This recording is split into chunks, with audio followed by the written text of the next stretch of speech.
Okay, time for something completely different. So this week we're looking at piecewise functions, which at first looks kind of scary, but we're gonna see it's not that bad. And we're still just doing functions. It's just now the function is split up into several pieces.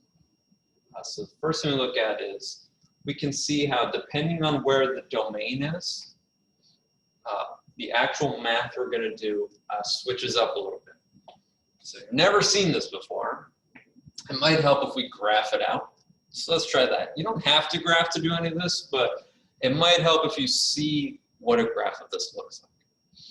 Okay, so we're just going to go piece by piece. So first one,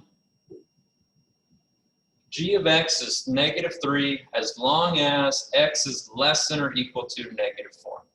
Okay, so what we look at, for trying to graph this, we look at the critical point here. So if we say less than or equal to -4, we need to know what is it at -4.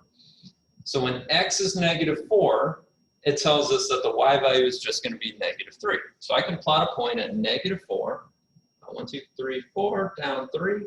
Since it's less than or equal to, that's going to be a closed circle.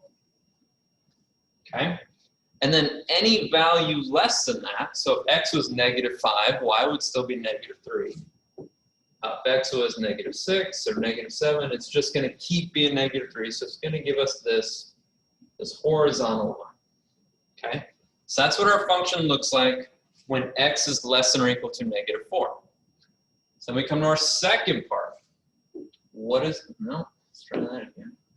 In green.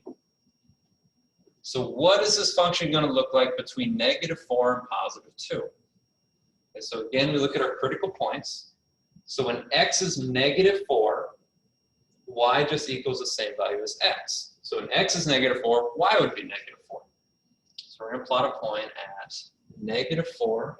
So 1, 2, 3, 4, down 4. And then it just says less than, so this is going to be an open circle. Right now, I wish I had more screen. Down at the very bottom.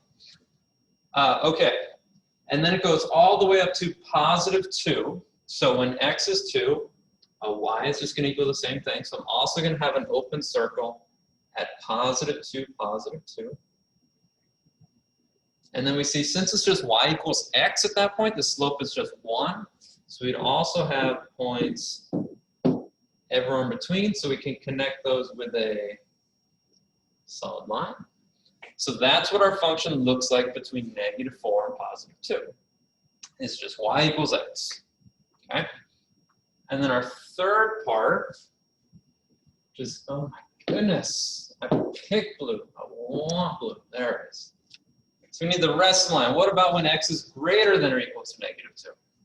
So again, we look at that critical point at where x is 2.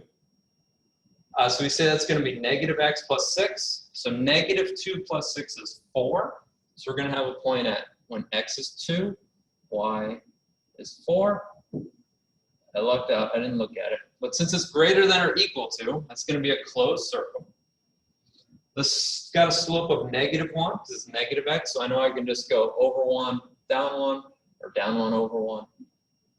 We can do that a couple times to get an idea. And this just goes on forever towards positive infinity, so I can just go on, connect to the line. There you go. So that is what this whole function here, it's going to make this graph. Okay, so it looks kind of weird. But if you see a graph like that, you have a piecewise function. Okay, so it's just one function split into several parts.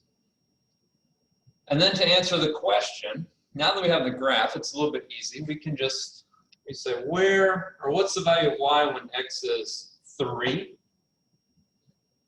So if I go to +3, 1, 2, 3, and then I go up until I hit a line, I see I have my point there. So that would equal 3. When x is 5 for our second one, so 1, 2, 3, 4, 5, I go up to the line. When x is 5, y is 1. And g -6. So when x is -6, so 1, 2, 3, 4, 5, 6 to the left. When x is -6, y equals -3. So that's one way to answer the questions. You can graph it, and then you just look at the respective x values, find where they are on the graph. There's your answer. Okay, so now if you say, Ellis, I don't want to have to graph every time, that's fine too. I wouldn't want to have to graph this either, so that took a lot of time. So the other thing we can do, so if we look at our first problem here. So this one, it says we want to know what is the value of f of 4. So I'm going to look at my 3 parts here, and I want to know which of those 3, where is f of 4 going to be located? So is 4 less than or equal to -1? No, it is not. Is 4 less than 4? No, it is not. Is 4 greater than or equal to 4? Yes. Okay. So we would say f of 4 equals, and then I'm just going to take that part of the function and I'm going to copy it down, only I'm going to replace x with the value we want, which in this case is 4. And then we just do the math, so -4 minus 4 more is -8. So the value of f of 4 is -8, which is answer choice A. Okay, so notice we didn't have to graph it. All we do, we look at the value we want. We look at the different domain values. We pick the correct one where it actually fits into, and then we just solve based on whatever the function tells us. Okay, so it's just like when we did function notation, with just one extra step of we have to pick the right part of the function to use. And that's it. And if you say, what if it shows up in more than one of them?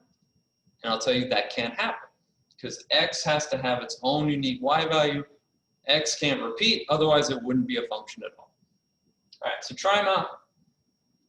Hopefully after you get a couple in, you'll be like, oh, this actually is pretty easy. If not, feel free to send me a message asking questions. Okay, bye.